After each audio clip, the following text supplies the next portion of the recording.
A child looks at us, smiling. In his hands, he plays with a bunch of grapes.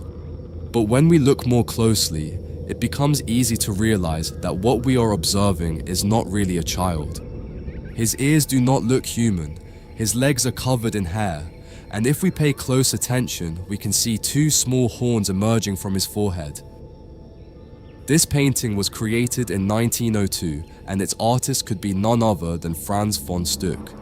The title of the painting is Young Faun, so from the very beginning, the artist makes it clear that what stands before us is not a human being, but a mythological figure, half man, half goat.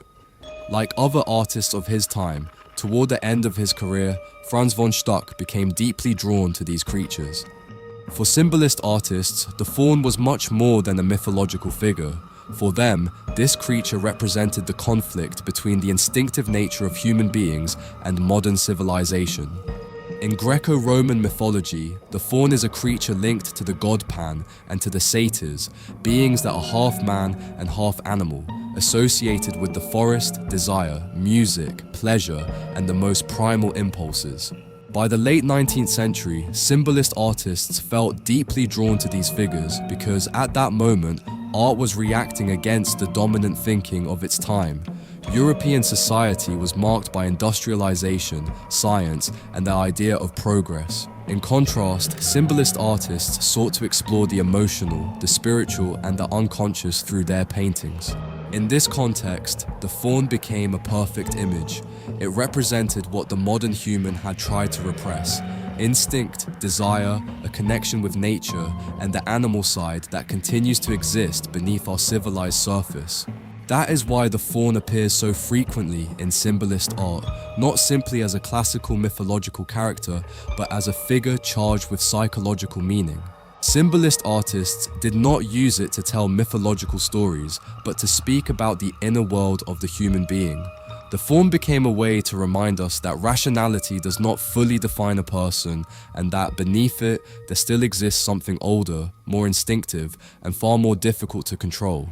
However, even though it was such a recurring theme in the late 19th century, only one artist was able to portray this creature as what is essentially a baby.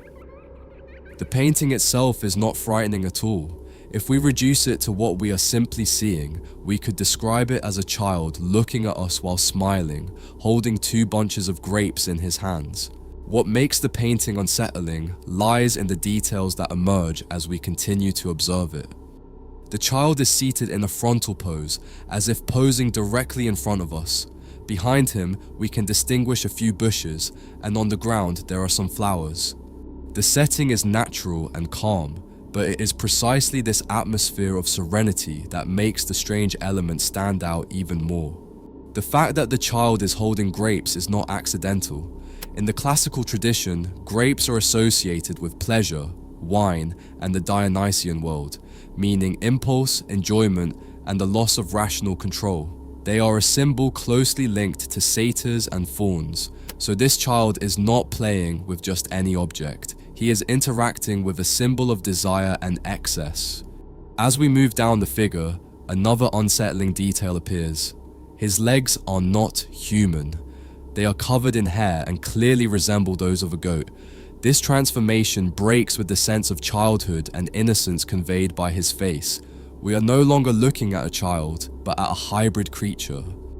His ears, disproportionate in relation to his face and pointed in shape, reinforce this feeling of strangeness even more. They are not exaggerated enough to seem fantastical, yet not human enough to go unnoticed. They exist in an in-between state that creates discomfort. The same happens with the small horns that barely emerge from his head. They do not dominate the image or present themselves as something monstrous. Instead, they appear almost discreetly, as if the artist wanted the viewer to discover them gradually while examining the painting. But the most disturbing element is, without a doubt, the smile. It is the typical smile of a small child.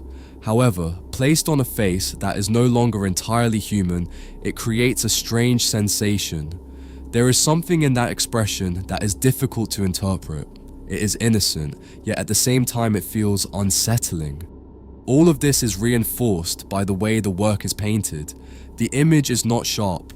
The contours are soft and blurred, as if a veil covered the entire surface. There is no clear separation between the figure and the background. The painting gives the impression of seeing something through a memory, a dream, or a blurred image that never fully defines itself. The figure feels close and distant at the same time, human and not human, childlike and yet disturbing. And it is precisely this ambiguity that generates a sense of rejection toward the painting, a sensation that today is often connected to a specific concept known as the Uncanny Valley, which helps explain why this image remains so unsettling even more than a century later.